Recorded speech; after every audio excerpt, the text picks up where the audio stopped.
السلام علیکم ناظرین، تاریخ کے آنے میں پروگرام لے کر جبران بشیر آپ کی خدمت میں حاضر ہے۔ آج کا پروگرام ہسٹری میں خواتین کے حوالے سے ہے کہ ہندوستان میں عورتوں کی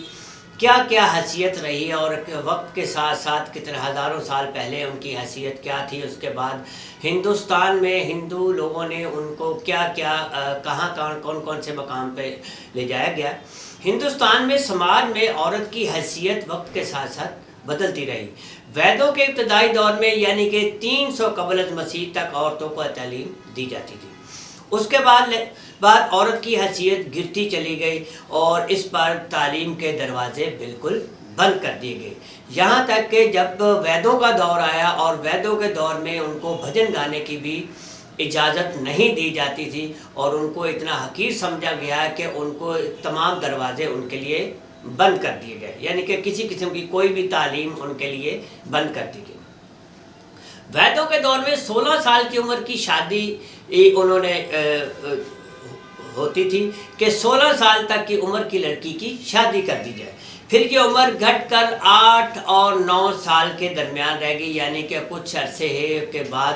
9 سے 10 سال ہو گئی، یعنی کہ 10 سال کی عورت کی شادی کی یا بچی کی شادی کی لازمی شادی قرار دے دی گئی کہ اس سے بڑی عمر کی شادی نہیں ہو سکتی۔ وہ لڑکیوں کو زندہ درگور کر دیتے تھے یا ان کو نہیں مان دیتے، یعنی کہ 9 اور 10 سال کی عمر میں اس کی شادی لازمی قرار دے دی گئی۔ اگر کوئی عورت بغیر شادی کے مر جاتی تو مرنے کے بعد اس کی شادی، اس کے جو خاکے جو اس کا جسم تھا اس کے ساتھ کسی کی شادی کر کے اس کے بعد شادی شدہ کر کے ہی اس کو جلایا جاتا تھا، یعنی کہ بغیر شادی کے اس کا جلنا بھی ناممکن تھا، مرنے کے بعد اس کی شادی کر دی جاتی تھی۔ 200 میں قبل عیسوی میں بالغ ہونے سے پہلے شادی ہونے کا رواج ہو گیا۔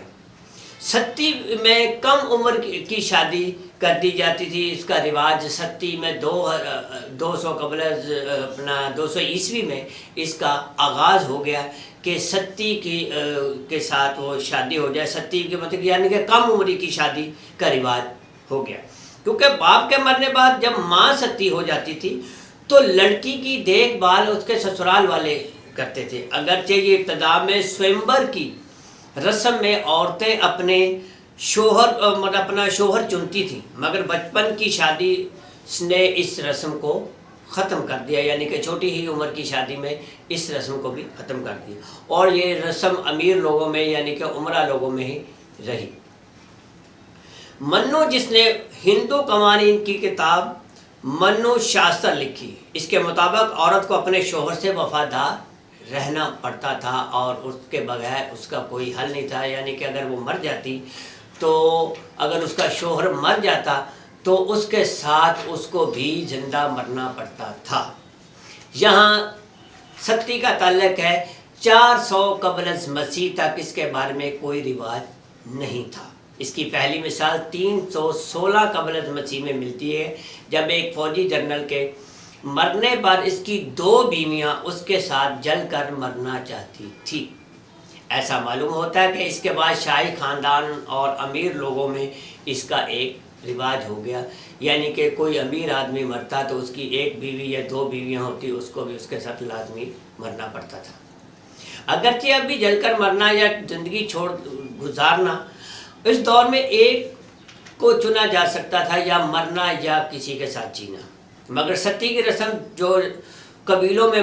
بہت زیادہ مقبول ہو چلی تھی، اس عورت کی وابستگی یعنی کہ اس کو وفاداری کا نام دے دیا جاتا تھا کہ اگر کوئی شخص مر جاتا ہے اس کے ساتھ اس کی عورت کو بھی ساتھ ہی جلا کے مار دیا جاتا ہے تو اس کی وہ بہت زیادہ اس کی وفاداری اس کو ثابت ہوتی تھی۔ 700 عیسوی سے 1100 عیسوی تک یہ رسم چلی ہندوستان میں، اور یہ کشمیر میں اس کی جڑ پھیلتی دور تک پھیل گئی، ہندوستان میں ایک عام رواج ہو گیا۔